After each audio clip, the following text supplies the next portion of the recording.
You're listening to the Cantina Cast, your home for thought-provoking Star Wars talk.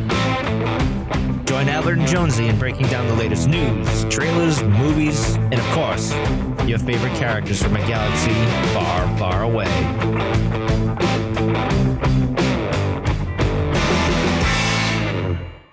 Hello, everyone. Welcome to the Cantina Cast. My name is Albert Padilla, and this is episode 471, our breakdown and discussion of the first two episodes of Season 2 of The Bad Batch, The Spoils of War and Ruins of War. And these two episodes where I was pleasantly surprised. I don't know what, we'll get into expectations and all that, some kind of a carryover from our final hype episode a little bit later.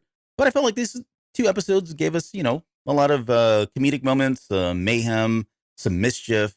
The Bad Batch just was kind of back in every way, and I say that as a positive thing. So speaking of mayhem, mischief, and comedy, Jonesy has joined us tonight. Jonesy, welcome to the show. How are you doing tonight? I'm doing well, and back in a good way, of course. I hope. Yes, back in a good way. Yeah, no, I would agree. So yeah, no, it's great to be here, man. On a Saturday night, a little bit different for us. A little bit of shake up here, but glad we were able to get this in before another episode went by. But right. Yeah, I'm with you though. It was if I felt differently as I watched these two episodes a couple more times, because my first impression was maybe a little bit underwhelmed, but the more I got into these last two, it'll be fun to kind of hear your thoughts as well about how that kind of changed and the things I paid more attention to and the things I enjoyed more and that came to the forefront more. So yeah. That's really exciting. You know what's just really exciting, Albert? What is that? Is that our very own Lauren had her Battle of Jeddah review highlighted on slashfilm.com this past week. Oh, no way. I did not know that. That's right. So Mr. Adam Frazier was kind enough to put her video up on there as kind of a recap of what was going on in Star Wars. So right below the StarWars.com official videos, the monologues and everything, he highlighted her Battle of Jeddah review, which was really exciting to see that front and center, a pleasant surprise, and something we're exceptionally proud of and really happy to have her on board. And thanks to Adam for that opportunity of putting that on. There's a lot of other great shows on there, of course, as well. But, we're looking out for Lauren. So, yeah, no, I mean, and honestly, so I think he's listened to the show for a while now. And it's just great that she's getting the well-deserved attention for those videos. So, shameless plug, if you haven't had a chance, cantinacast.com/YouTube.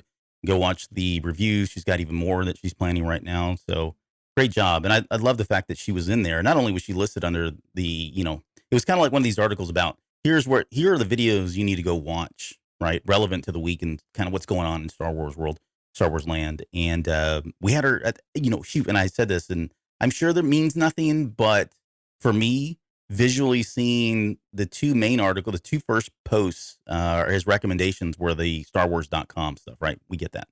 But then the very next one was our very own Lauren at the very top and above some of the other bigger shows that do some YouTube content out there. So again, not reading into anything into it. It was probably alphabetical, but quiet. But hey, just to make sure that we're not getting too big in when you go, we'll dial it back a little bit. No, we're super excited and super proud of Lauren though. Yep. And she's actually got another video out there too. So it's not just Battle of Jeddah. She's also got Quest for the Hidden City out there, which she absolutely loves it. So you're going to want to make sure you go watch that review as well. She did a fantastic job on that one. So we've actually got two High Republic videos out there right now that came out just in the last few days for Phase 2. As we wrap up Wave 1 and get into Wave 2, we're officially underway. And so go check those out over at cantinacast.com/YouTube. Yep. And on top of that, we want to take this time to say thank you to all of our Patreon subscribers who are graciously donating money to keep the show going and, fill the pocketbooks of our, no, I'm kidding. It's really going back into the show. I mean, we recently used some of the money to help Lauren get some stuff going for her show and her recordings. So everything we get does go back into the show in the best possible way. So, right. Yeah. So big thanks over to Mike, Rob, Lauren, Dante, Risk, Justin Jackson, Sharkman, Dan, Daz, and Isabella, of course, that are now part of the Tribe tour. tier. Goodness, there we go. The tour is coming, but don't spoil that yet. Yeah. Right. Yeah. The grand tour is coming for the tiers. Yeah. And then Delusions of Grandeur, Rod, Kathy, and Hard Counter. Thank you all so much. If you're interested in checking out Patreon, we would love for you to go do that. All of our special content that we do for Patreon exclusively start at the After Dark tier, which is just a couple of dollars a month. So if you want to take a look at that, and if you want a chance to get on the show and join us for one of those, you have those opportunities as well. But cantinacast.com/Patreon will give you all of the details you need to know. And as a bonus, still there for the holidays, Chewy and the Pugs. Can't seem to get rid of that thing, huh? Yeah, it's gonna go into the vault. Well, I say the vault; it'll just be not pinned here pretty soon. We'll pin something else, but still, I'll give it another few days here before I do that. We need to figure out a way to do that to get some of the older Patreon stuff, because it does get buried in there, so it might be worth digging some of that stuff up there and reposting it from time to time, so some of our more recent Patreon members can take advantage of those gems that are just hiding in that big pile of coinage, like Chewy and the Porgs.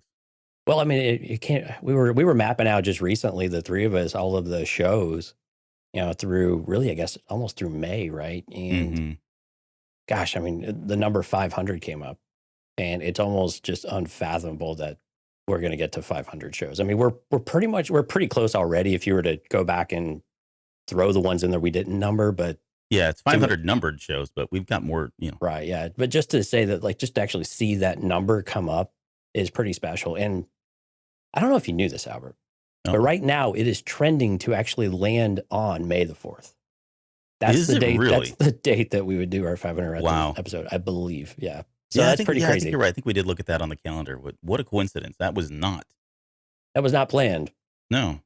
That means we can't miss any shows. How serendipitous. Yeah. Dale pinged us on this earlier. He says he's in the chat right now and says 500 is the interview with Mark Hamill. You know what, Dale? I'll give him a call, see if his schedule's free, and we'll let you guys know. You should lead in that. Hey, Mark, my birthday, you have the same birthday as me. Not that you have the same one as him, but yeah. Right.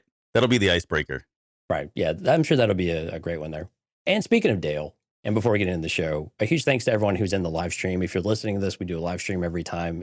Even though we're on Saturday, we're still doing it. cantinacast.com/YouTube. If you hit the subscribe button and hit the little bell to get notified anytime we're live. We usually do it at 9 p.m. Central Time on Sundays and Thursdays, but a little special one because of the slight hiccup in the schedule. So cantinacast.com/YouTube will get you everything you need to know. Thank you. All right. Well, let's do this. Let's talk about the first 2 episodes of The Bad Batch Season 2.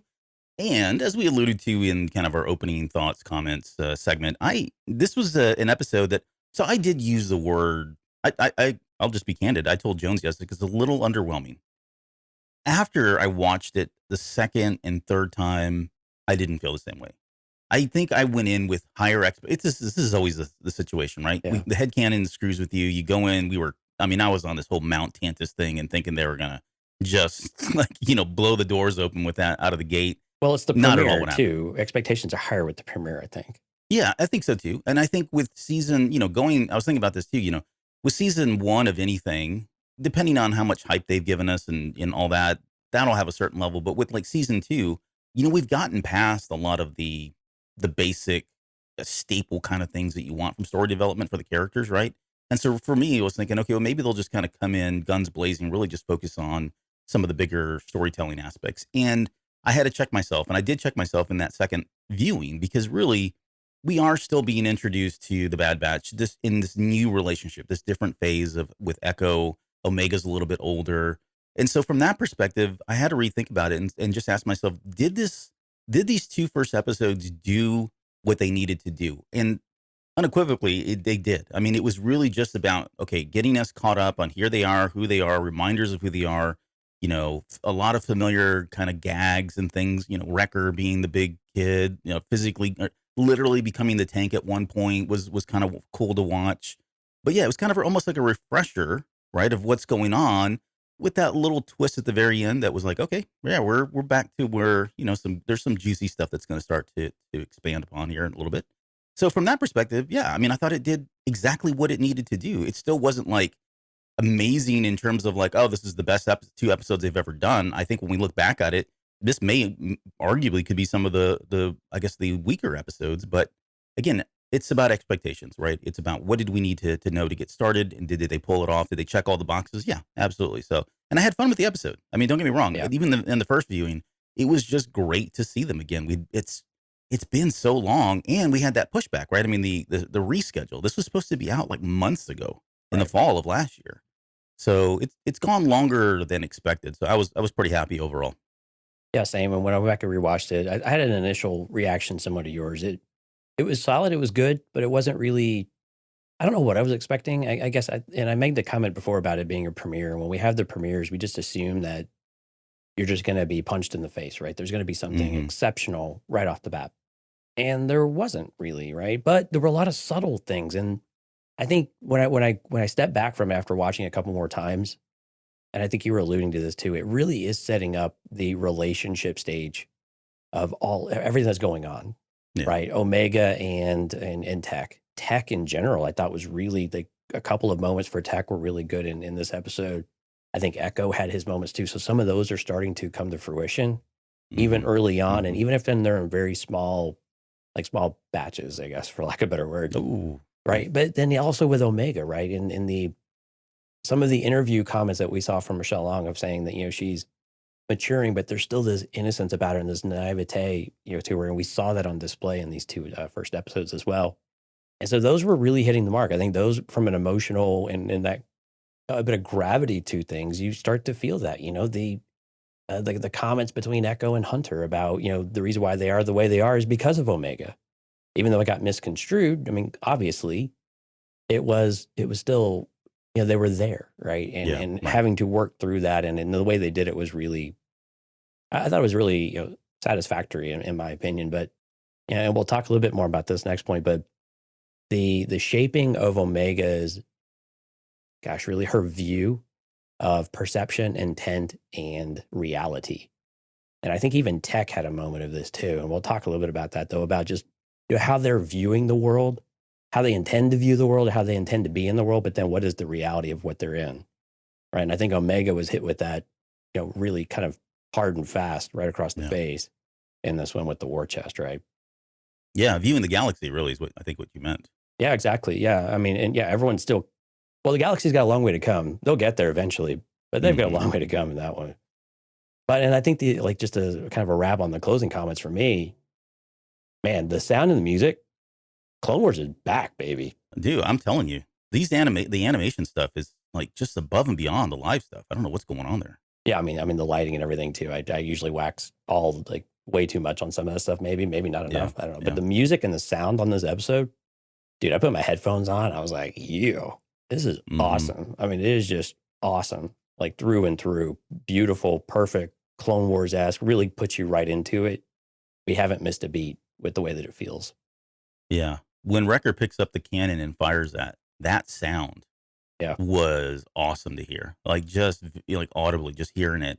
Mm-hmm. The memories that it brings back from the Clone Wars, but then they just did such a good job of. I mean, you could hear It had a that very, shot going across the screen. yeah, it had a very interesting resonation, Yes. like echo to it whenever it shot. It was really cool. Yep. And then people are like, "I watch this thing on my phone. What the heck are you talking about?" It's like, yeah, you do have to kind of have some like at least headphones on or like some pretty Or good just speakers to kind of crank pick the in on it, stereo pick up. on Yeah. it. Yeah, turn it to 11, whatever you got to do. Right. Okay, so we were going to talk about kind of like our highlights and lowlights just very quickly. I was really struggling to come up with like a lot of lowlights. Like I said, I didn't have essentially any problems with the episode. Like I thought everything worked really well. So did you have anything else before we get into kind of some of our standout moments? Low lights, maybe it was just your next job is doing this at Sid's, right? It was like, oh, all right, I guess we're back to this. Yeah. I think that was probably and it's so early in the episode. I think sometimes that will sit with you. And I think Mhm. when I was reflecting on that first viewing of the first two episodes, I think that was the thing that kept bringing me back. I was like, dang it, we were right. Like, is this, and I put this in the card, is this just another heist? Because it sure started like it, right? It was just another job. It was just another mission, another side quest thing. Yeah. Yeah, I mean, and so it kind of started off like that.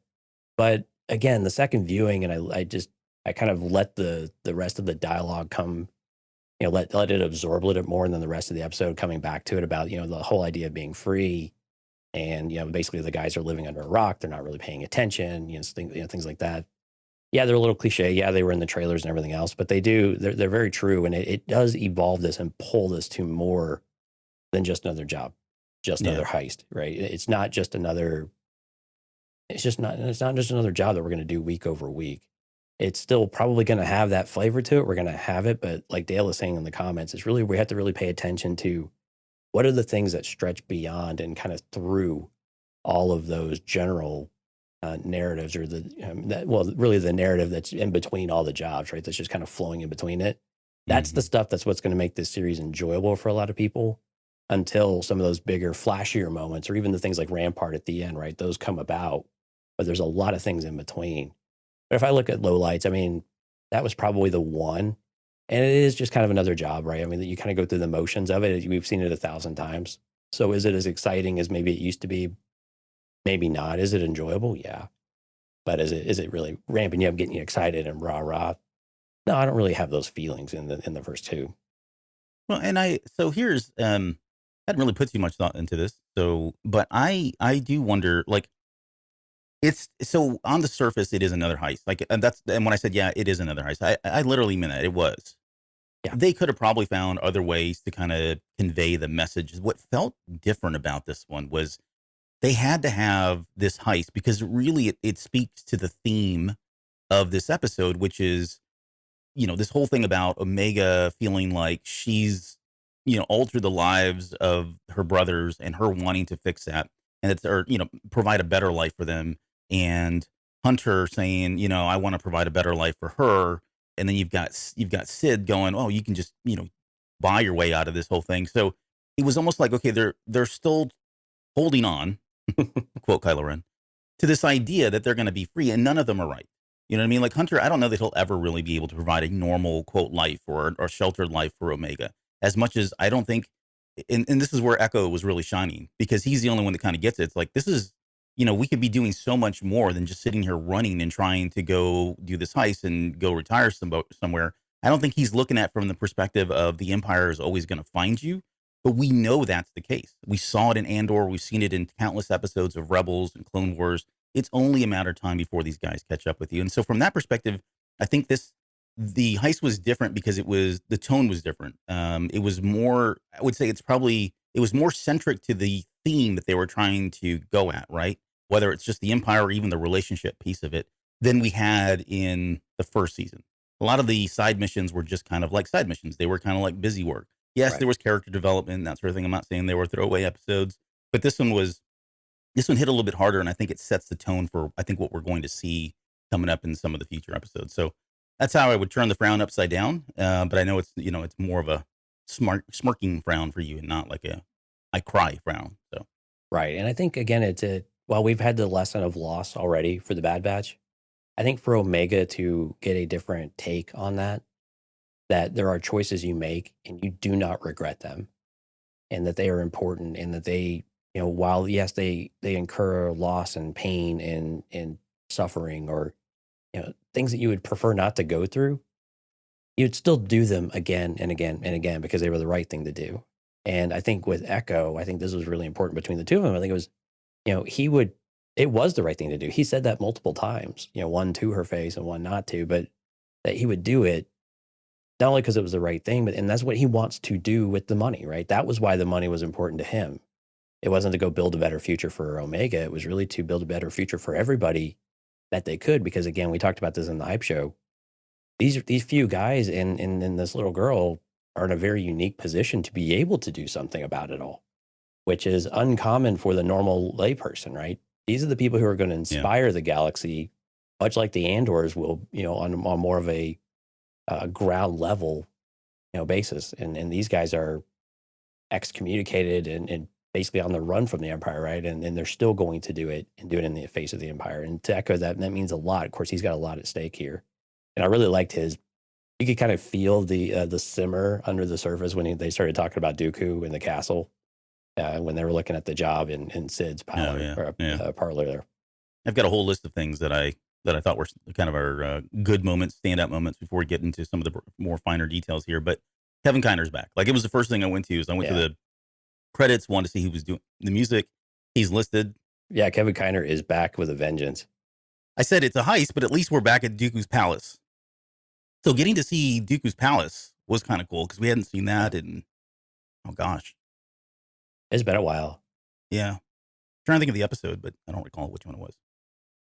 What about Crosshair not telling the Empire? Yeah, that was a little bit of a surprise. And I'm glad we got that clarity up front, though, too. And we're kind of skipping all the way to the very end, I guess. But yeah, him not ratting them out is really, really interesting. And it tells you, and I guess maybe you were right to an extent, that there is something about Crosshair that's different. Mm-hmm. And we don't know what Crosshair is doing. Maybe Right. Crosshair hasn't got picked up or whatever it might be, but clearly they thought Tipoca City's destruction was the end of everything and that they were very effective at it. And it's curious that Rampart is so threatened by it too. It's all going to rear its ugly head later. Absolutely. How about Omega's role in all of this? That was interesting. Like, I mean, she's got, now granted, she didn't do a whole lot, but it was very different than season 1, right? She's got her bow.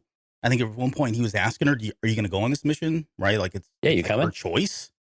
Yeah. Yeah, before she was like, you stay with the ship. And now he's like, you're coming, right? Basically, he's ready to go.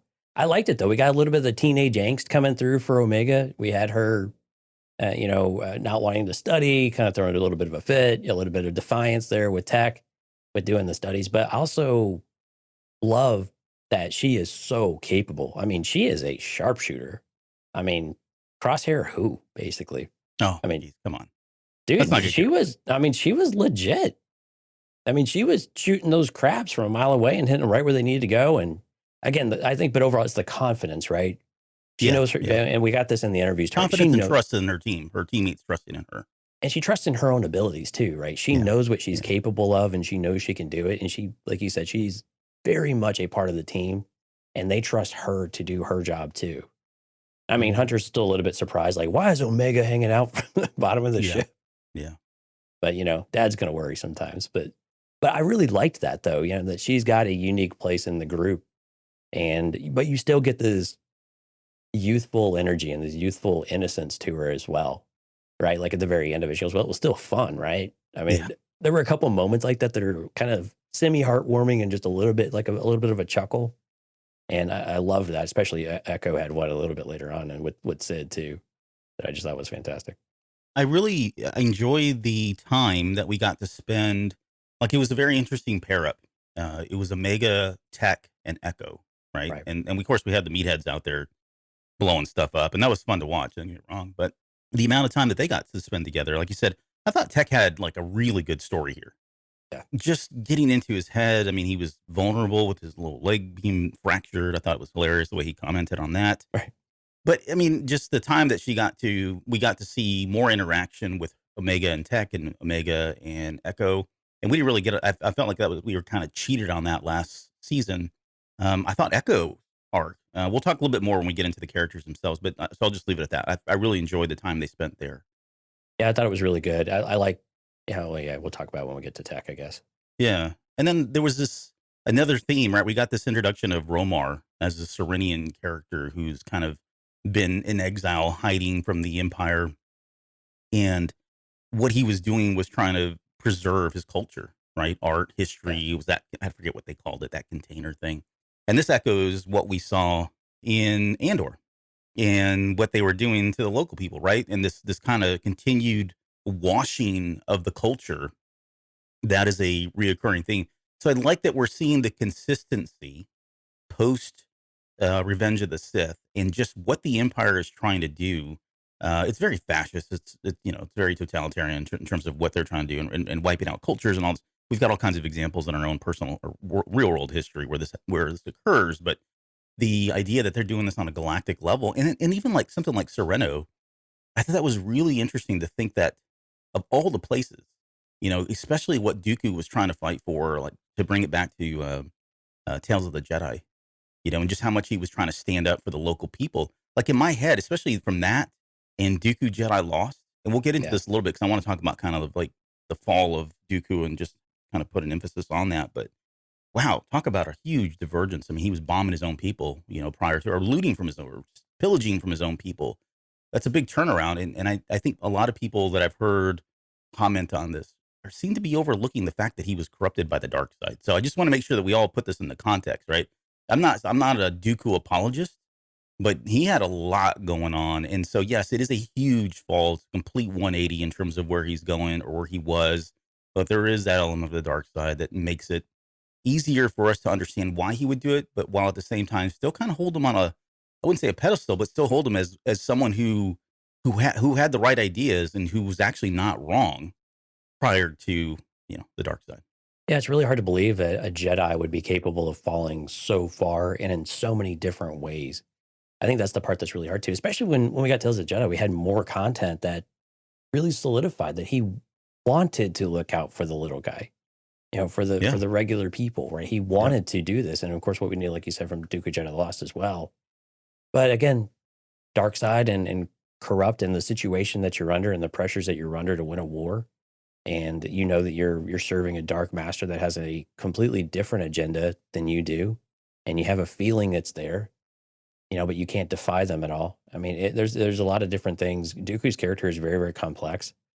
It would be great to see more of that character and see how, like, all the things that actually went down that path as they went down.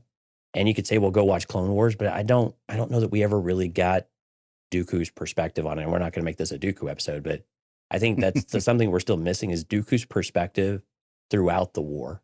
We get a Yeah. little bit of it in Dark Disciple and some of those, but really nothing that talks about him as a character and what he's Yeah. thinking, what he's feeling. But anyway, yeah, you're right though. I mean, but that they did orbital bombardment on his home is really fascinating though. And I was curious why that was necessary to do it, unless they were trying to obliterate every bit of evidence that may have linked him to Darth Sidious. Yeah. It's almost shocking now. I hate to say it. It's so weird to say that, right?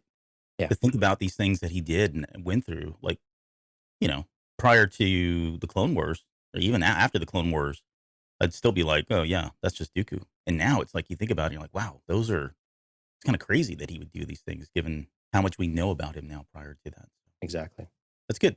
We're continuing to get these characters developed long after we thought they were kind of long and gone. So, and by the way, I just want to mention Hector Elizondo is the actor that plays him. That guy's been Oh, in everything. it was a staple in Chicago's Hope back in the 90s. I think he's been a Yeah. last man standing here in the more recent years. Yeah, I mean, he's a fantastic actor and he's a voice actor in a lot of Disney series. Yeah, as I well. was surprised. I went through I was just kind of looking ahead of the show. Not that we're going to get into a Hector Elizondo breakdown, but there's a lot of stuff here that I was like, wow, he's done just about everything. So, I mean, add Star Wars to his list now, which I think is great. So, And it was not just like showing up one, like he'll be on a recurring role for 5 or 6 or 8 Mhm. episodes or something, not just a one and done. So it's quite a career and a lot of well-known shows in there. And yeah, those for sure. Chicago's Hope was a huge show back in the 90s.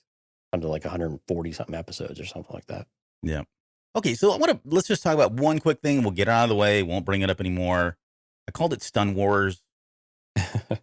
So here I'll give you my thoughts on it because I don't really have a problem with it. Number one, I think first and foremost, we got to remember that this is now on Disney Plus. It's very accessible to younger children, and while you could still say the same thing about the Clone Wars when that aired, for me, I think it's a different kind of time. It's a different environment. So I think Disney is sensitive to that. I think that they probably do want their protagonists not just out there mass murdering people because that's not the show. I mean, I should say mass murdering, but they're out there on a killing spree because these aren't tanks. These aren't droids, right? These are real people. And if we did allow them to just chalk up the body count, even if we didn't show it, it was just kind of implied, I think it would be pretty heavy. So, Oh yeah. so I think that's where they're coming from. I think that's why they've enabled them to just go to stun for the most part. Now, before we came on the air, we were talking about how Wrecker was just blowing things out of the sky, and I think that's a different it's a different view, right? Because you're not hitting the people, you're hitting the vehicles.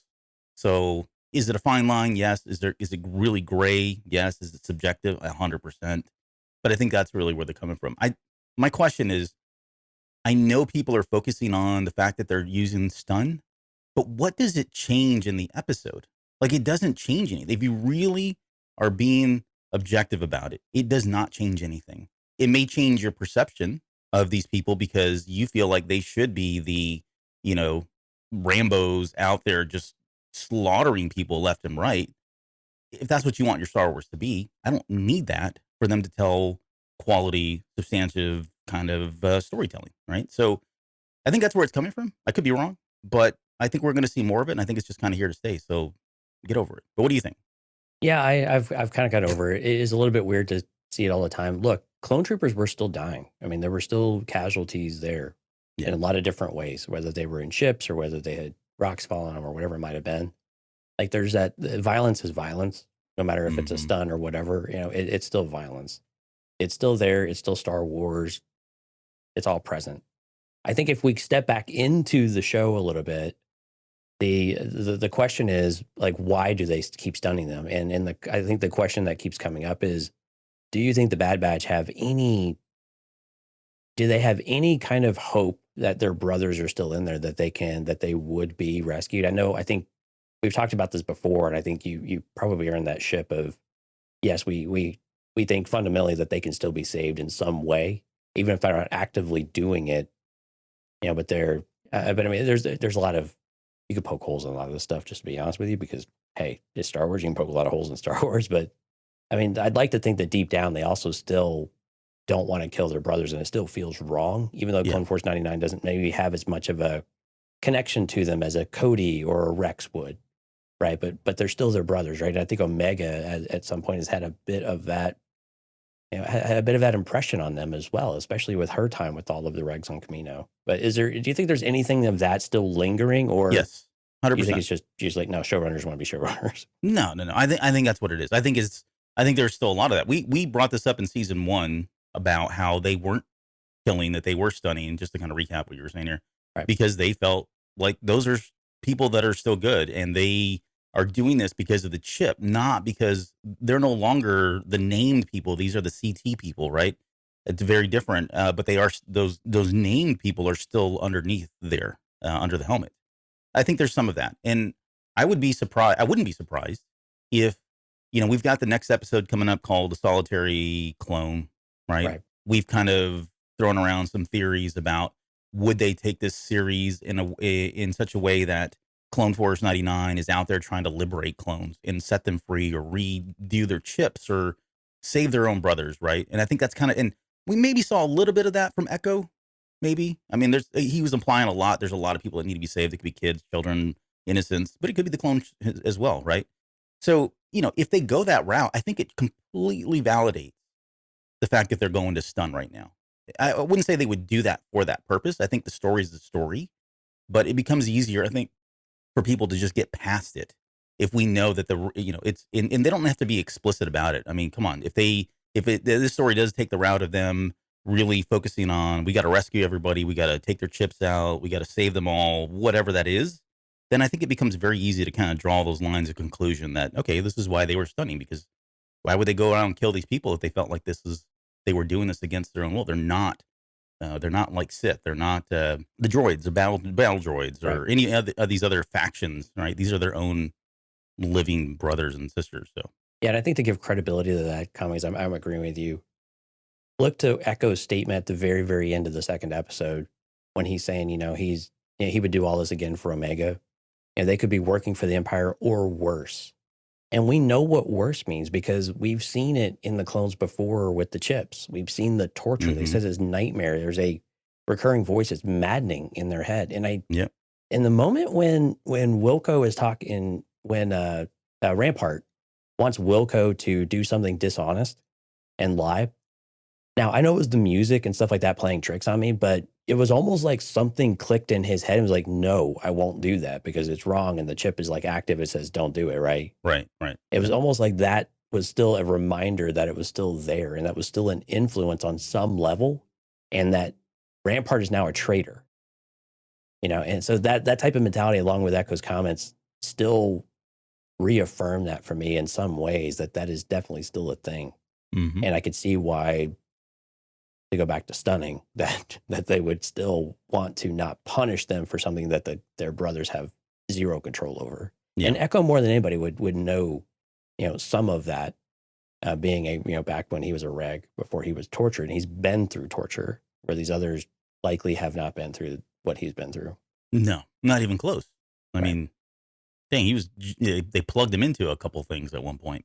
Yeah. I mean, can we talk about how ineffective his arm is? He needs to go get it replaced though. I'm telling you, there's so much. R2 could open anything, man, and Echo can't open anything unless it's already unlocked. Did you see? I think was it this episode? Like one of the episodes, he made a comment about how they did something that only the astromech droids. I forget what it was, but it was almost like a justification as to like, okay, he's still legit, but give him a break, man, because they put some security protocols in place that are preventing him from using that little thing he's got. Well, I mean, maybe he should not use a screwdriver head and use an actual code cylinder head like R2 does. Oh, okay. All right, Mr. Technical. No, it's coming. I've analyzed this. A flathead screwdriver is not effective. He needs a Phillips. He needs a Phillips. Get him a blowtorch extension, an axe. He needs his full assortment of torques, whatever. Yeah, they've got to be a kyber crystal laying around. Slap that in there. Give him a little lightsaber that pops up, and let him use that. Something more effective than his little screwdriver tool. There's a lot of potential there. Just think about it. Okay, so let's move into without going. So this is a little bit of a different approach because the episode's been out for a few days now, and I think more than anything, I think we want to spend our time just kind of focusing on some of the bigger, going shot by shot, frame by frame doesn't make a lot of sense for this. I think in general, yeah, no, I would agree. But let's talk about Echo since we're kind of already poking fun at him. How did you feel about this? Like, he had something going on for once, which was a big improvement. Yeah. But we had some pretty good moments in there, I thought, with him and Omega, and his actions, his comments are really what sends this whole thing in the direction that it does. And it was really great to kind of see how he kind of wrapped that up and came around to not necessarily saying, no, that's not what I meant. It's just, I meant it differently, right? If that makes any sense at all. But what do you think about his arc here? Yeah, he's not apologetic at all, right? I mean, and nor should he be. His comments, because he had another comment. She didn't hear the second comment. But can we talk about when Sid calls him a killjoy and just his look of shock? Yeah. Like I actually have it in my notes, killjoy, because I loved it. I mean, he was just like so, taken aback from it. But I'm with you. I mean, Echo is still Echo. He's still grumpy. He's still just kind of everything's. He's a glass half empty kind of clone. Mm-hmm. But I like it though. I like where he's going. I like that he's becoming more vocal. He's always been pretty vocal, but he's becoming more vocal, and now Omega understands him better as well. That it's not the decisions they're making are not because of her.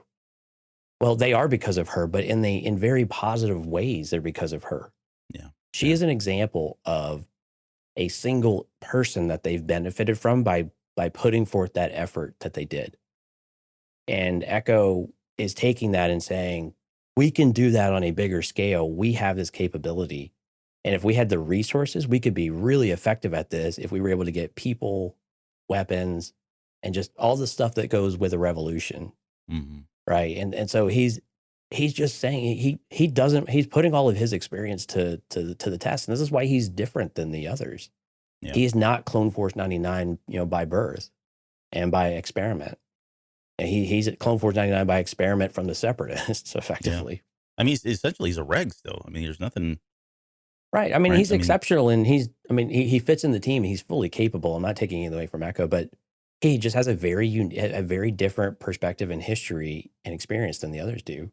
Yeah. And that he understands it better than them, what these bad people are capable of. And now the bad people beat the bad people, but they were the bad people funding the bad people in the Clone Wars. And so he's like, guys, this is terrible. This is the worst, right? We got to do something different about this. This isn't cool. We can't sit idly by. Hunter, I know you want to provide a better future for Omega, but Omega's not going to save the galaxy by herself. And keeping her safe and putting our heads in the sands is not going to make a difference. Mm-hmm. And so, but this is what's going to feed Omega's idealism, right? And her, her want to do the right thing too. She already wants to do the right thing. She doesn't want to sit on the sideline. And I think this is why we're going to see I'm hoping that we see a really strong and great relationship between her and Echo.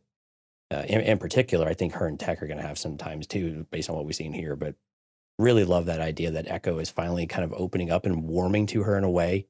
And they have found a way to connect, even if it was a kind of a crappy intro to, breaking down those walls. Now they understand each other, and the air is clear. Yeah. They had a rough start here, but you're right. They want the same things. Right. We see it in the trailer. We heard it.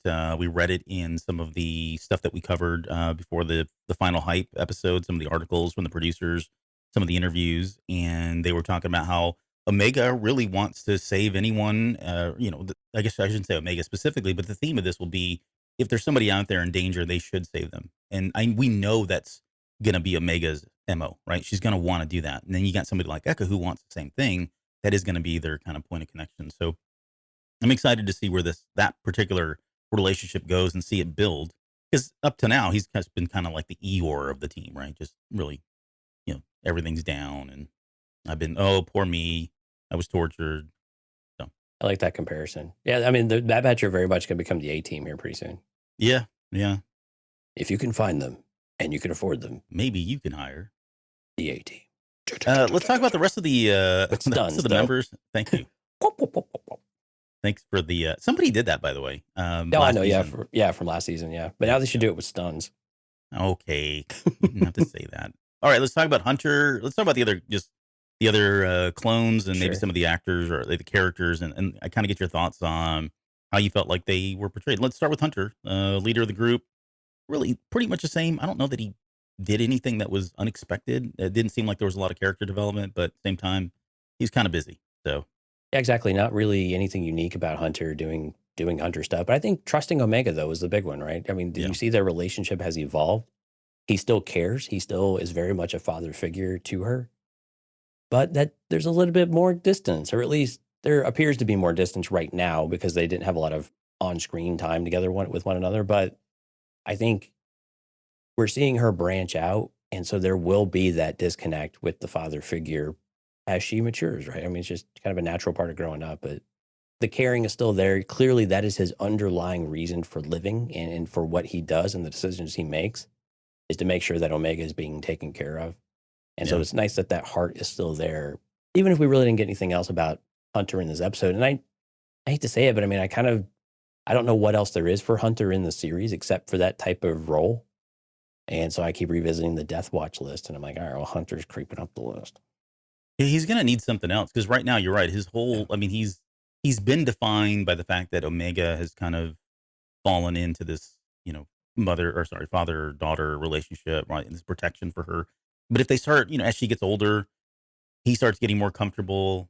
Where does his true purpose lie, right? What gets redefined for him in terms of his purpose? So we'll see. And don't get me wrong, guys. I mean, this is 16 episodes? We got a lot of time here. So we got ways to go here. I mean, we're not going to have these monumental breakthrough character moments in every single episode for every single character. It's not what we're saying. Why not, Albert? Let's talk about Tech. I know we've already kind of talked about the bigger points here, but I felt like he was probably next to somebody like Omega.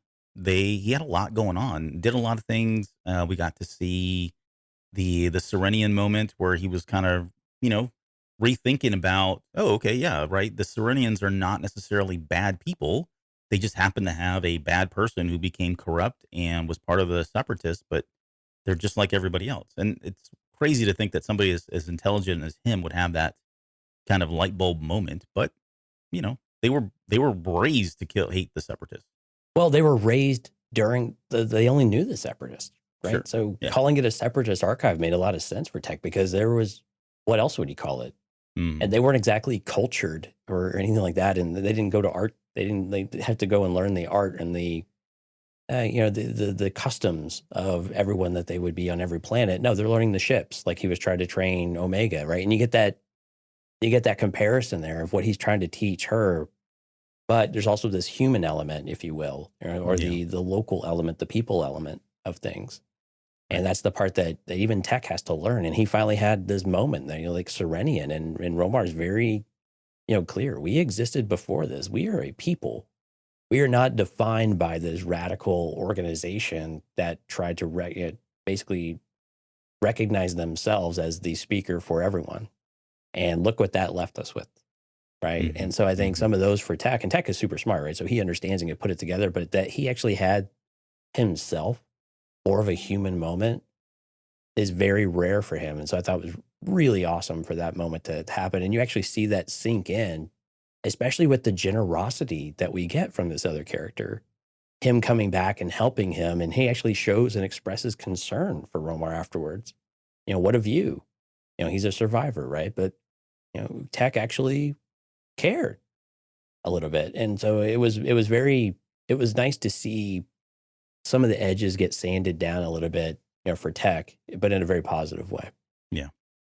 Yeah, no, there was a lot of good moments with him there. The let's talk about the meathead, Wrecker. Wrecker. In the like that whole tank episode, I think was my favorite part. But I did enjoy early on when we were introduced to Fee, which we'll talk about here in a little bit, when she told him to go to lift the crate, right? Right. And he's like, yes, ma'am. Like just to see him, kind of fall into that role and being, I don't know, there was something sweet about it, right? He's just Right. he's a big kid, so but Wrecker's Wrecker, and I still think Jeff was talking about. He said all this in the comments. He said all this just makes it more positive. Echo makes it more positive for him. At least that Echo dies this season. I still have my money down on Wrecker being the one that's going to pass if we had to just play Death Watch. For anybody that didn't catch the final hype episode, but yeah, what did you think? Anything else that stood out for you from Wrecker? Well, we had talked about the difference of the relationship with him and Omega as well. That the crazy uncle or the fun uncle, that relationship might change a little bit, and I think we saw that here, right? About the comment about stealth. It's stealth Wrecker. We Mm-hmm. have to do that, and he's like, "Well, I know that, But I mean, still, she's the one that feels like she's got to kind of look out for him and remind him. But you just see that you can call it maturity, but also a little bit of, I don't know, smart aleckness coming through, from the preteen. But I think again, you see that relationship shifting and changing a little bit too, and moving a little bit more towards a Tech and an Echo. Yeah. Well, let's talk about Omega because I think arguably, if not more than Tech, more than Echo, you could argue that Omega had quite a development, and we'd expect this, right? I mean, she is, in my opinion, she is kind of the star of the show. Right or wrong, that's kind of how they Dan painted. Zare the agrees team with is. you. Yeah, he thinks that she's the Who star said of Dan Zare over on StarWars.com. Him and Amy Oh. Ratcliffe had an article a few days ago about who the MVP of Bad Batch was, or MVP of the Clone Force 99, and he agreed with you as Omega. Yeah. Well, and I'm totally fine with that. I don't have a problem with that at all. I do like that she is super sensitive. She's very aware of what's going on. She's got this kind of, I wouldn't say guilt, but she feels like, again, and she says as much, we're here because of me. You guys gave so much. You sacrificed so much to be here. And really, it's a very naive way to think about it. Because if you really think about it, she had it not been for her, and I think this is what Echo was trying to say, had it not been for her, their lives would have been completely different and probably in a bad way, right? She doesn't look at it that way. She just sees it as, oh, we're on the run. They need money. They've got to have money because that's the only way they're going to be able to get their freedom. And, this plays out a little bit later when we get to and I want to say everybody's been talking about the Indiana Jones moment in this movie at the very end, right? To kind of go back to The Last Crusade. Last Crusade. But I think what people are overlooking is the intro. The intro is exactly from Raiders of the Lost Ark. You've got a character running or characters running out. They've captured something or they've got some lost artifact or whatever, right? You've got the plane. In this case, it's the ship, the Havoc Marauders sitting there. Jacques, and they're fishing. Yeah. start I mean, the it's play. like, they catch a fish and, they got to go out. I mean, it's just right out of Raiders of the Lost Ark. Right. Now, the one on the end is at the very end of it is like really on the head. So I totally get why everybody's been talking about that one. But they're actually, this episode begins and ends with Indiana Jones references and callbacks, which there were tons of callbacks to Star Wars scenes, like in the original trilogy, throughout these episodes too. Yeah, all over the place. Yeah, for sure. But yeah, I want to go back. So going back to you, sorry to sidestep there, but going back to the very ending and her and she was so focused, like we've got to get the jewels, we got to get the war chest. So focused on it because for her that was the future. That was not only her future, but she wanted to make amends. She wanted to make things better for her brothers, and the one thing she can contribute back to the team. To repay them in some way. Right. And of all people, right? It was at Echo that told her, like, just let it go. Like this is not what this is about. There's things in life that are way more important, and in some ways they've gotten this far without having needed all that, and they will continue to do so, right? So long as they have each other, and they're working as a team and all that. So it was a good moment for her. I think it's something that I don't know. I guess the question that I want to ask you is: do you think from this point on, are we going to still see more of that, or do you think Omega has kind of put that to rest, and from here forward, it's just she's no longer going to be thinking about, hey, we need money, or we do need to hide. Is she going to get through to Hunter and say, look, this isn't the way, right? We need to let this idea go of running and hiding and buying our freedom. Of the latter part, I don't think maybe yet. I think some of it was letting go. I think while it was, literally letting go of the jewels and trying to do that, it was letting go of this guilt that she carries, Hmm. that she needs to somehow repay them, let that go. And so from that respect, I think, yes, I think for the most part, it might come back here and there, but I think for the most part, she has, she's got it from Echo, I think at least specifically, who voiced this displeasure, this perceived displeasure with her, and made it very clear that no, that's not it, and this is where he's at, and she now understands him to where I think yes, now they're going to go down that path where she is going to be very much right at Echo's side of saying this is what we need to be doing. Like we don't need to be. I don't. She doesn't need to repay the team. The team needs to somehow liberate the galaxy and help them out of this mess and do what they can do, like her brothers did to her. She will follow the example that her brothers get, set, and then we will just do it for everybody. What about the kid moments? Like we didn't really get many of these. And we did. I mean, there weren't. I wouldn't say we didn't. There were some in season one. Especially when you think about the doll, and the fruit thing and all that. I mean, that was about as close as we got. But I mean, we had the moment in here, and she had that whole conversation earlier on when she was talking to Romar about, or he's trying to tell her like it's a kaleidoscope, right? And Yeah. it's a fun thing. And for her, it's like you think about it, like she's never really had any of that stuff. And so it was kind of eye opening. I was trying to really kind of dig into and think about, is there more to that message, right? Because he makes a comment about how it's an optical illusion. And I forget the analogy, what he said, but I was trying to draw that to an analogy and I really couldn't come up with much. But just the idea on the surface that we have a character like Omega who really has never had an experience like this, or really few and far between. I mean, yeah, I think, what did the Kaminoans do? I mean, they didn't have a whole lot. Look at Boba. That kid Right. was messed up because he had no toys. And now you've got somebody like Omega who has a kaleidoscope, and just seeing kind of like the wonder. And she makes that comment about like, oh, wow, are those jewels inside there? It's like Well, her how comment, naive. you And mean it's not treasure? yeah, that's what she said. Yeah. Yeah. I mean, no, I'm right. We're with you though. I think that she doesn't know any of that stuff, but I think it's so important. And that was the message, right? Of saying there is more to life than what you're living. There's so much more to it. I mean, there's, it's not all one mission to the next and doing the mission and finding treasure and building the coffers and, going out, doing whatever across the galaxy. Like it's okay for you to want something more and to be able to, and, actually be able to live that life and to be able to enjoy a moment because those are the moments you can't get back. I think that was just this underlying message. I'm wondering if this is going to carry through the season. I have a feeling probably not, but it was really nice to see this pop up from time to time of this just remembrance and this reminder that it's all about like this. I'm holding up a fake kaleidoscope in my hand, right? But it's all about this. It's all about these are the things that we're trying to do for people so they can go and live lives. They can enjoy time with their family. They can enjoy time playing, being carefree, and these are the things that are just completely unknown to this group of people. Yeah, and I wonder what if anything we'll see the rest of the season. I do like the idea of her finally being able to just have fun. Like I don't know that she had fun when she was on Camino, and we saw her. I think in the trailer she makes a comment about could be fun. Hmm. So maybe this will be. I think that would be a very unique, interesting aspect or a twist on all of this. Is yeah, they're sitting here fighting for the freedom of the galaxy, and at the same time she's just trying to figure out ways to provide, contribute to the mission, but at the same time, like, hey, let's like get some fun in this kind of thing, right? This is I'm a kid. I want to be a kid. I think it's too quick. If they just threw her in as another member of the Bad Batch and she didn't have that, that'd be kind of depressing. I'd like for her to have the opportunity to kind of just be a kid in those moments throughout the rest of the season, even as a contributing member of the Bad Batch.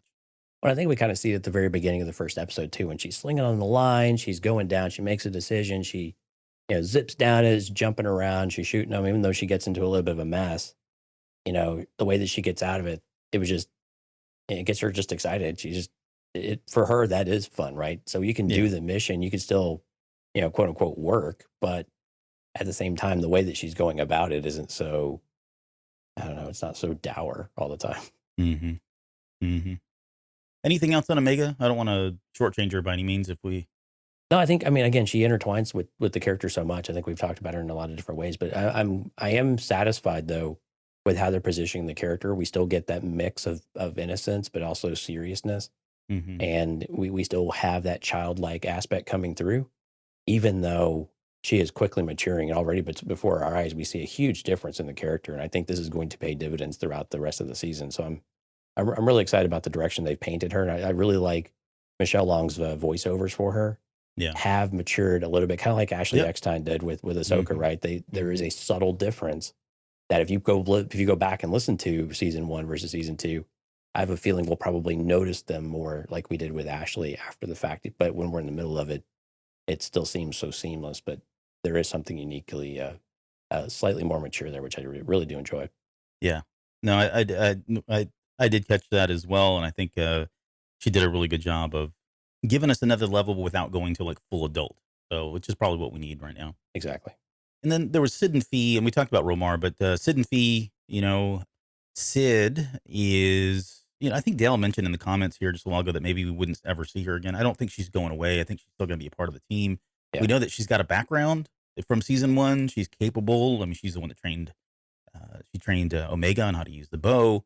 There's that whole relationship that was stood up between her and Omega and the gambling thing. I don't know if any of that will come up again. It'd be a shame if it didn't in some way, but I think she's going to stick around in some form, fashion, right?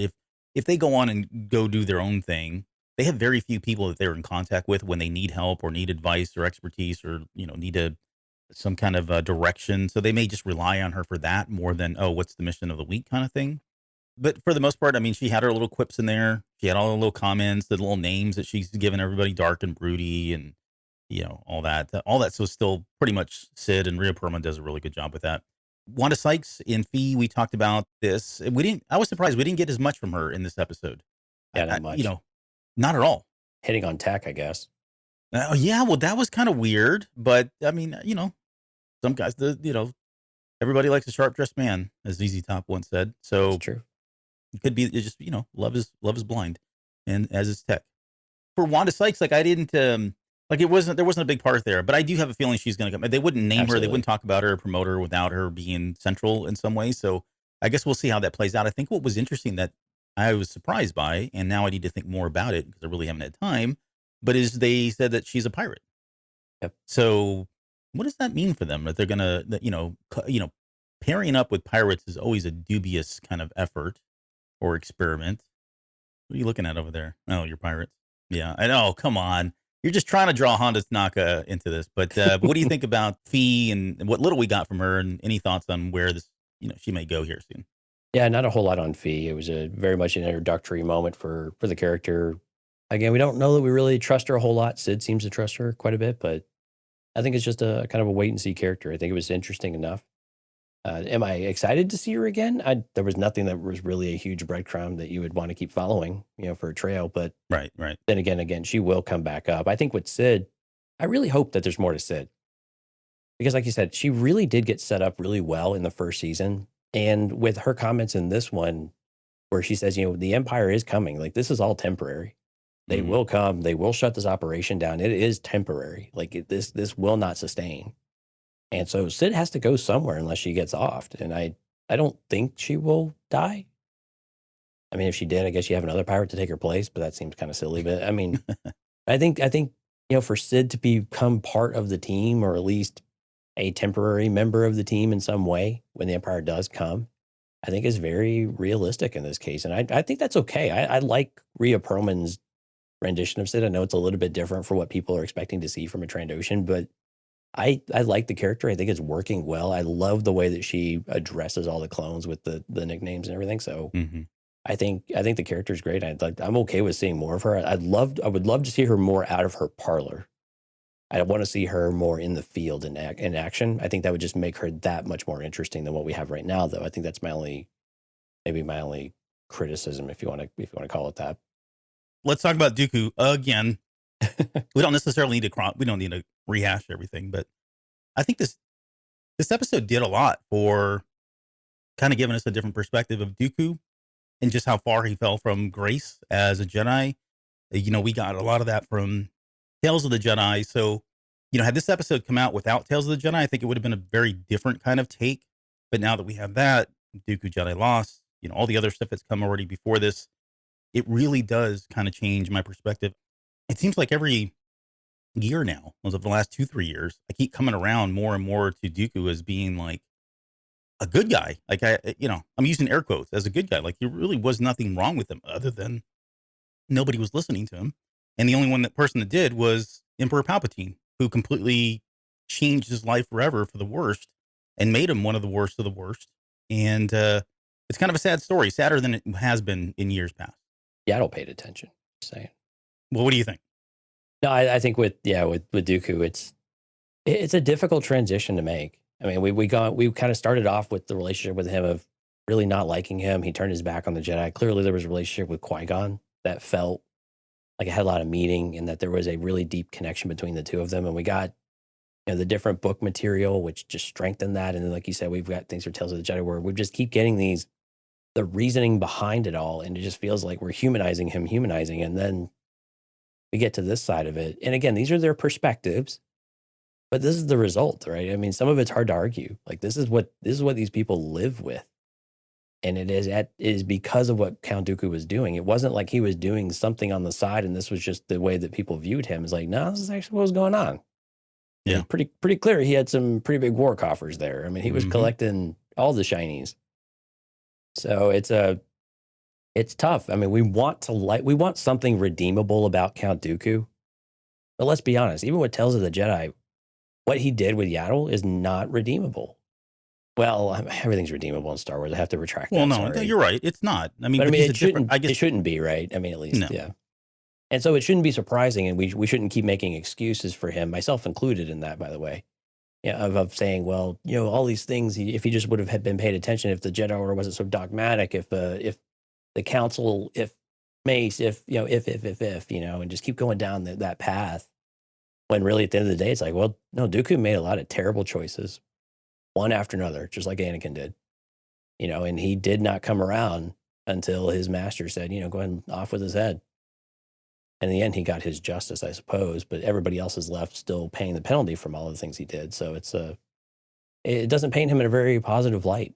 And if anything, I mean, the bombardment of Serenno is just sad, and that all these people have had to vacate and evacuate and just completely abandon their home in their city and scatter, just like Romar has here, and just make a living however you can out in the middle of the forest, basically. Again, I said I'm not a Dooku apologist, but I think I do see it differently than you. And I know Mike's in the same boat, because Mike and I used to talk about this all the time. Like he's real hell bent on, you make decisions and you suffer the consequences, and you're an adult, you make that. And I get that. Where I would always kind of toy with him is that, okay, but this is storytelling and it's fictional, and I want these characters like the Kylo Rens and the Dookus, and I want redemption stories for everybody. I want the good to always shine. I don't need somebody in like my Star Wars land to always make bad choices, and then I just hold them in in a bad light, because that's what we do in reality. And I get what you're saying. I'm not saying, and I don't want to get too stress this too much, but I feel like I'm coming around to Dooku, and it is easier for me. Like, as somebody who hated Dooku, again, it's same thing with like the clones from Clone Wars. I never liked them. Through the Clone Wars, I came around to realizing, okay, these guys are not bad at all. With somebody like Dooku, I think I'm starting to come around thinking, okay, yeah, he was not wrong. Yes, he made some bad decisions, but there is the X factor that we don't have here in real life, which is the dark side. And what did that do to him, right? That's what ultimately pushed him, that made his bad decisions even worse. And so for that, I don't blame him, I guess is what I'm saying. I don't blame him from that piece of it. But yeah, I think at the end of the day, we want our characters to find enlightenment, right? We want them to recognize their wrongdoing so that they can at least make a different choice, or recognize what they did was wrong or bad, so that they feel like, so at least they knew it at the end of the day, and they weren't just completely oblivious and just, like you said, just pure evil and making decision after decision, right? And I think Dooku's story is very much that. I think it's very much intended to do the right thing, had to give a little, had to give a little, had to give a little, and over time you've just given so much, there's not much left. And when you have someone with the influence of Sidious there every moment and pressuring you to do those things, just like he pressured Anakin, I mean, what do you expect? I mean, he's going to continue to push that. And then we bring Asajj Ventress into it. And we say, and then the way that he punished Asajj Ventress and tortured Asajj Ventress. And we can't forget about those either. I mean, he did these things because that's the way you do it, especially if he's evaluating some way to overthrow his own pain of Sidious in the process, right? You apply the teachings you have rather than trying to go and find the light within in order to make a difference, because you don't think you can. So right, you try to live within the system. Yeah. So if anything, it makes me sad for Dooku more than just angry and hate the character. I just feel sad for him, which I think is part of the point, is that good people can make poor choices and continue to make them, even though they started with the best of intent. And so I like the character of Dooku even more because he's so complex now. Yeah. And the way that they've done it, knowing that throughout all of these other decisions and all this other material we've had, that Dooku, that idealistic, wanting to do the right thing and take care of people and all that, is still there. He's so buried, though. There's just no way to get it out anymore. Yeah. But it's still there, right? It's like Vader, right? You felt it with Vader, but Vader had his son. His son or his daughter were only two people in the galaxy that could have done that for him because they had a special connection. Dooku never had that with anybody except Qui-Gon. And so I think, and his sister, I mean, those were only two people that he had it with, and neither are there. Mm-hmm. So who's going to pull him out of it? The answer is no one. There's nobody. Yeah. He's done. Now, Disney, if you're listening, at the next celebration, this coming up, or at least maybe in the US one, that way I can get my hands on this, Dooku hype is at an all-time high. So now is the time to introduce the Dooku jammy set.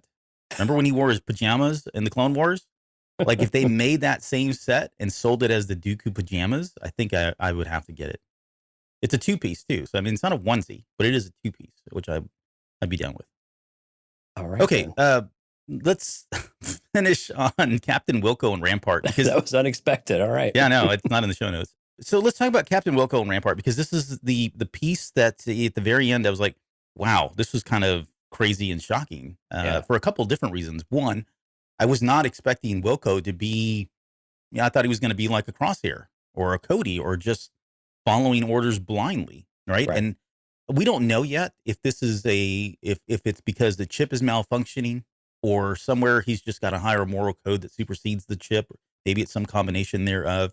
But the fact that he decided to stand up against Rampart, which was a really bad, when he said that, I thought, oh, he's dead. Like, there's no way he's not going to live. There's no way that Rampart's going to allow him to live. But yeah, I mean, seeing that, and then it confirmed that, at least in that moment, it definitely confirmed that Rampart did not know that Clone Force 99 had lived, which reinforced the idea that Crosshair didn't tell them if he has already rejoined the Empire, right? We still don't know.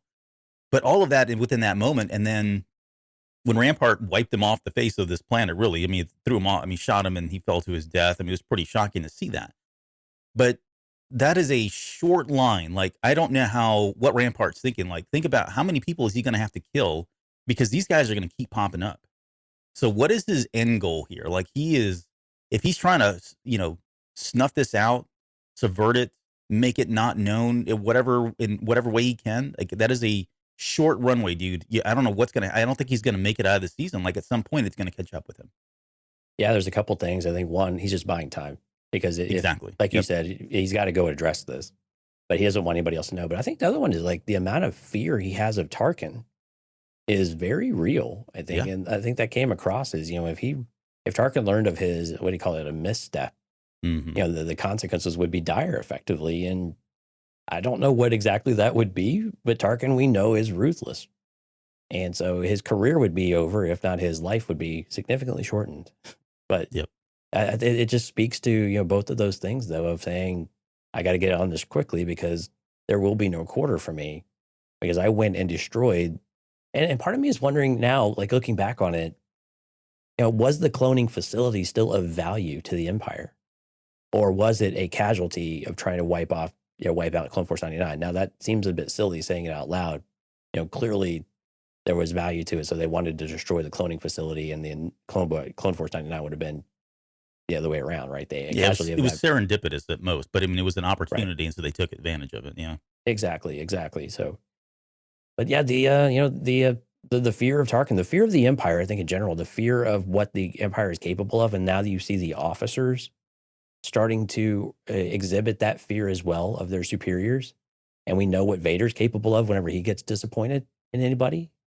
I mean, it's palpable now, and I think it Yeah. was very real, and I think it was really important to see this early on too. That within this kind of year one ish of the empire, this idea of ruling with fear and with with an iron fist, even internally, has taken root already, and Hmm. it is already growing within the empire itself. And so I think that's very important because that's what's going to those people will then, just like we were talking about with Dooku, that's the behavior to learn behavior.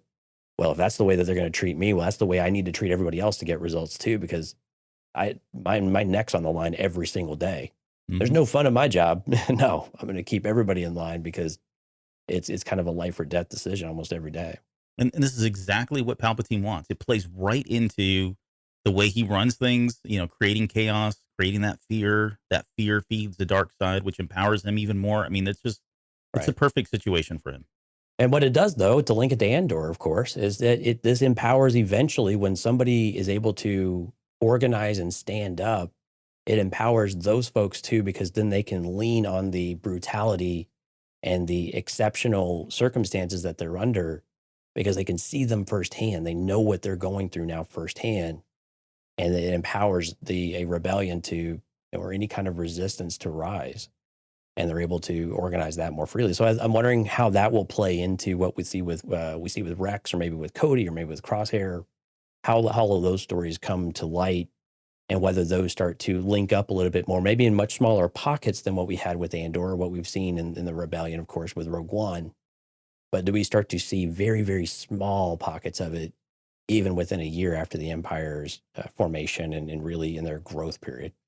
I think we do. I mean, we got Bail Organa shown in one of the trailers, right? So, Right. I Yep. mean, that's going to be the easy onboard there. So, yeah, I think you're right. I think we're going to see more of that, and that's probably where the story goes. I mean, it turns more into side missions to get money, and more into how do we help what is not known as the rebellion yet, but just stick it to the empire and make lives better for people that are falling under the grip of the empire, if you will. Yeah, it's really curious. I mean, because we're a good 15 plus years removed from A Yeah, New Hope, right. right? And so we're a good 10 years removed from Andor right now. So how do these things, what does that gap look like, or what does that distance look like, and how they want to handle that? And I think there's the comments that we had read when we did the final hype show of, how do you make those connections, but you still make them in a way that they're still very nebulous, and they don't have a direct tie, but you can definitely speculate and kind of point at it and be like, I think, yeah, that something over there that kind of makes sense, right? So Yep. I'm excited about more of that starting to come about. But again, they have to be careful though. You don't want to do too much of it because again, we're like in year one ish here of the Empire. Let's not get too crazy. We're not in Rebels territory or anything like that yet, or even Andor territory. So we have to keep that in check. And unfortunately, that also means that we're probably going to see a lot of losses still on the Bad Batch, or on the quote unquote good side, good guys side. Yeah, you're right. I mean, I don't. They're not going to go full fledged, Rebellion. saviors for Yeah, the we're not. Yeah, galaxy. yeah, we're not having rebellion or saviors of the No, galaxy. Yeah, nothing right but away. if the opportunity comes up in their own interest, right, or just in their own circles, then yeah, I think they'll definitely take advantage of that, especially if it's tied to the clones in some way, tied to old relationships that they had from the Clone Wars, right? I think those are going to be kind of like the obvious, we need to do something kind of things, more than, oh, this particular group out here that's just another planet is being oppressed by the Empire. Okay, so what? There's a lot of that going on. There's really nothing in it for them, and there's no connection to them. I don't think they're going to take that mission, but they'll take all the other ones, I think. Exactly. So, I guess the last thing I had on here is, going into episode 3, which again we talked about is being titled "The Solitary Clone." And maybe was there anything that set that episode up? It does feel like it's going to be a standalone. I don't think there's going to be carryover of any sort from necessarily, on the nose kind of carryover from this first 2 episodes. But did they set up anything there, or have they set up anything for some of the broader kind of story threads that we were kind of hypothesizing about and theorizing about in our final hype episode? I think if anything, it gives us the opportunity now to jump straight in the crosshair and to see what's going on here. And That's true. we've set Yep. that up perfectly now of saying, okay, we can leave the Bad Batch, maybe not for the whole episode, but we don't have to focus on the Bad Batch. We can switch and focus on Crosshair, and even bring Cody in at that point. I Yeah, mean, for sure. but again, I think this might be a Crosshair specific episode. If he has not rejoined the Empire, then this episode title and everything makes a lot of sense, right? Lines up. Yep. Exactly. So what does that journey look like? So I think this might be a Crosshair centric episode, and we are spending all, if or most, if not all of our time with Crosshair, which I think is actually pretty exciting. I like that idea. Give That him would a be good too. true character piece, if you will, Mm-hmm. as much as you can get in animation, I suppose. But I mean, I think it would be fantastic if we can do that. Yeah, I mean, if it is focused just on him, like even if it's the first part of it and it ends with Cody of all people showing up to recruit him again or something, you know, but seeing what his life is like, right? And then, and again, I'm just making stuff up here, but you know, if we get flashbacks or even if it's just voiceovers of things that have happened, you know, either in the Clone Wars or in last season of the Bad Batch, whatever it is, but just how is he reconciling all of this, right? Is he okay with it all? I mean, he went through quite a bit. I can't stress enough that last moment when they're all standing there after they've been trying to kill each other literally all season, half of the season anyways. He's standing there with them and they were all they all shared that moment of watching their homeworld Camino just sink into the ocean. Right. And, you know, the opportunities that he could have turned on them at any one of those points. You know, you brought up that great moment with Omega and him and kind of having that little discourse, right? That's got to have screwed with his head, right? That the person that's in him, outside of the clone, outside of the chip, that had to have an impact on him. And just being able to see him as that solitary clone, again, maybe we're reading too much into it, but seeing him kind of go through that process of trying to figure out, okay, who am I? What am I doing here now? He's not said anything to the Empire. He clearly could have done that, right? He chose not to. But why is that? I'd like to know why that is. All of this, for me, at least paints this idea that if he's not told the Empire, then I think there is still that good in him. And I mean, I don't know anybody that doesn't want a reunion because we got to see them how effective they were together when they were reunited towards the end of that season. Absolutely. Right? The band was back together. So I don't think anybody is out there vying for him not to rejoin Clone Force 99, but I would love to see bits and pieces here that kind of set that up for here's the path, or at least set the path on that course so that we could see him reunite with the group in a positive way, mid-season, the very end of the season, whatever it is, coming together to really save the other clones, right, is a really good motivator, I think, for him as well. But yeah, and we definitely know that he's going to sync back up with the Empire at some point, right? Presumably that's how he gets in touch with Cody, or they come across in those scenes that we've seen in the trailers. Mm-hmm. So it seems realistic that he will go back to the Empire. But I'm with you, man. How emotional would that be to have him on his own, but to have voiceovers and just replaying those scenes in his head and hearing Omega's words, and just hearing the care and hearing his own responses, right? And being able to then just see what that reflection looks like and just how he interprets it and how he's handling all of that. Now, I mean, we could all probably guess how he's going to handle it, right? And how he's going to suppress it like many males do, I guess, in general, especially ones that are not emotionally mature, like the clone, but like Clone Force 99. All the clones, really, yeah. Well, yeah, all the clones. Yeah, they're really not super emotionally mature because they don't have.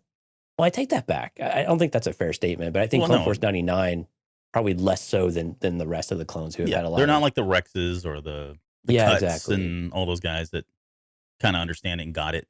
Yeah, your Jessies and your Fives and everything who have kind of been through that. These guys live in their own little universe.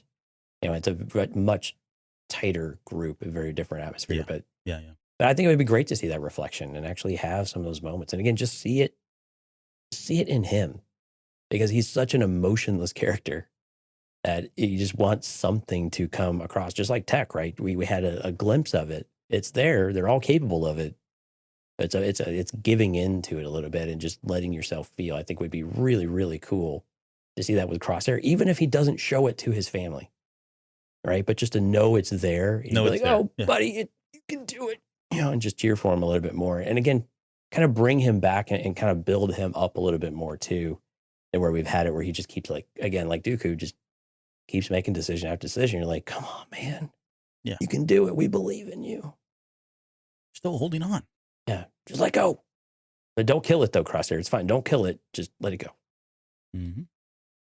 Well, if it turns out to be that episode, you won't hear the end of it from us.